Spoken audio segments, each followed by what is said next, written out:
흑염소 먹어도 되느냐, 흑염소 먹고 있는데 내 체질에 잘 맞는 건지 여쭤보시는 환자분들이 좀 많이들 계세요. 실제로 직접 구입해서 드시는 경우도 있는데 자제분들이 부모님께 선물해서 드리는 경우도 굉장히 많거든요. 요즘 흑염소가 전국적으로 유행이기도 해서 워낙 많은 업체들이 흑염소 관련 건강식품들을 만들고 있기 때문에 어떤 흑염소 제품을 드시는 게 좋은지 고민하시는 경우도 굉장히 많은데요. 오늘 영상 보시면 흑염소가 어떤 분들한테 좋고 어떤 분들한테는 안 좋은지, 또 어떤 흑염소를 먹어야 좋은지 알게 되실 겁니다.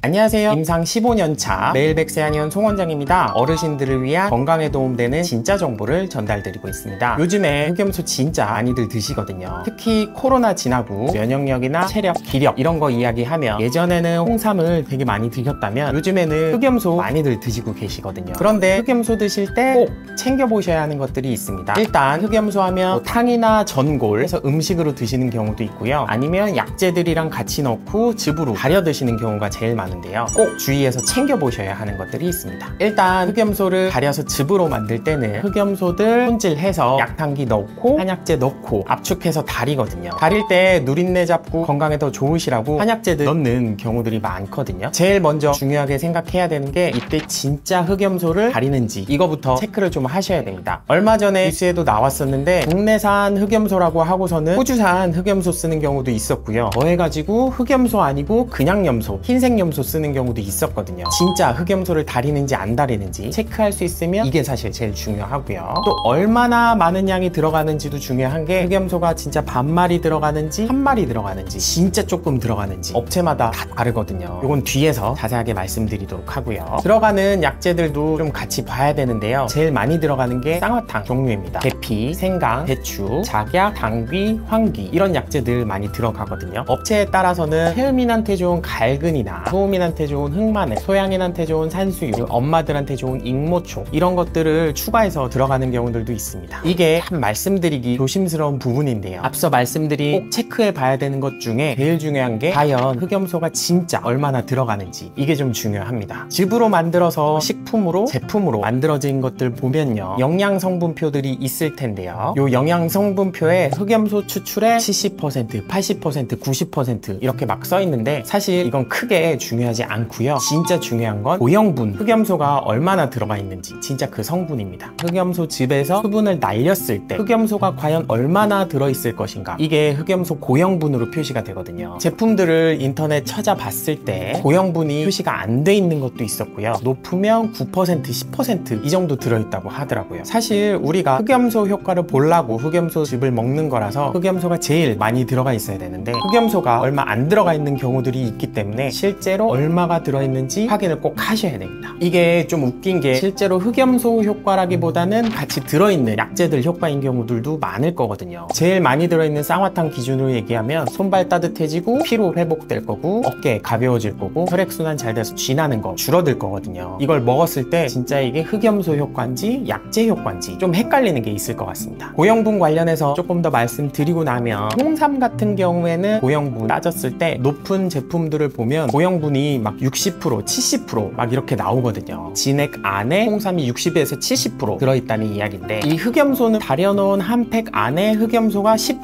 5%인 것도 있고요. 더 적은 것도 있었습니다. 그러면 진짜 이게 흑염소 효과일지 아니면 한약재에서 나온 효과인지 물음표가 좀 생길 겁니다. 혹시 흑염소 양이 적었다면 쌍화탕을 달여 먹거나 흑염소탕이나 전골을 먹는 게 흑염소 자체를 더 많이 먹는 건데 그냥 식품으로 먹는 게 효과가 더 좋지 않았을까 하는 생각이 좀 들었습니다. 흑염소가 진짜 좋기는 좋습니다. 돼지고기나 소고기에 비해서 장점들이 굉장히 많거든요. 그런데 세상에 누구한테나 다 좋은 건 없는 것처럼 먹으면 안 되는 분들도 계시긴 계십니다. 흑염소 먹으면 안 되는 체질이라고 하며 열이 많은 분들, 겨울에도 추위 별로 안 타고 손발도 뜨겁고 하신 분들 있죠. 이런 분들은 흑염소 안 드시는 게 좋고요. 그러면 반대로 내가 손발이 차니까 무조건 흑염소 좋겠거니 생각하실 수도 있는데 조심하셔야 됩니다. 열이 많은 체질 중에서도 스트레스 많이 받으신 분들, 화병 있는 사람들 분들, 가슴이나 얼굴 쪽에 열이 잔뜩 몰려있고 손발은 찬 경우들이 많이 있거든요. 이런 경우에 뜨거운 성질이 있는 흑염소를 먹게 되면 스트레스로 꽉 뭉쳐있는 화병에다가 뜨거운 성질을 더 더하게 되니까 처음에는 얼굴이 더 까맣게 되었다가 컨디션이 점점 떨어지고요. 가슴이 더 답답해지거나 머리가 더 아파지는 경우가 생길 수도 있습니다. 이게 심해지면 열이 더 뻗치기 시작하면서 혈압이 올라가거나 진짜 머리 압력이 올라가서 어르신들 같은 경우에는 큰일 나는 경우도 생길 수 있으니까 체질 따라서 좀 조심을 해야 됩니다. 또 염증성 피부 질환이 있거나 출혈성 질환이 있다면 조심해 주셔야 되고요. 일단 흑염소가 좋다고 하니까 우후죽순처럼 생기는 흑염소 업체들 말고요. 앞서 말씀드린 것처럼 흑염소 즙도 장인정신 가지고 잘 내려주시는 훌륭한 분들도 진짜 많이 있습니다. 가릴 때 흑염소 반마리 아니면 한 마리 진짜 다 넣고 약재도 골고루 체질에 맞게 잘 써주시는 농장주 분들도 계시거든요. 내가 냉한 체질이 확실하고 흑염소 진짜 잘 내려주시는 이런 좋은 분들한테 흑염소 드신다면 정말 나한테도 부모님한테도 최고의 건강 선물이 될 겁니다. 세상에 누구한테나 다 좋은 약이나 누구한테나 다 좋은 식품은 없습니다. 나한테 딱 맞는 좋은 약 만나는 것도 진짜 복입니다. 15년 이상 진료하면서 어르신분들을 진짜 많이 만났었는데요. 개인적으로 어르신들한테 제일 좋은 약으로는 제대로 만든 진짜 공진단을 뽑고 있습니다. 어르신들 기력이나 면역력, 체력 떨어졌을 때 공진단 처방드리고는 좋아졌다는 이야기를 진짜 많이 들었거든요. 제가 직접 만들고 있는 공진단에 대해서 궁금하시다면 아래 고정 댓글 넣어둘 테니까 보시면 많은 도움 되실 거고요. 항상 어르신들의 건강을 위해서 좋은 정보 전달드리도록 하겠습니다. 감사합니다.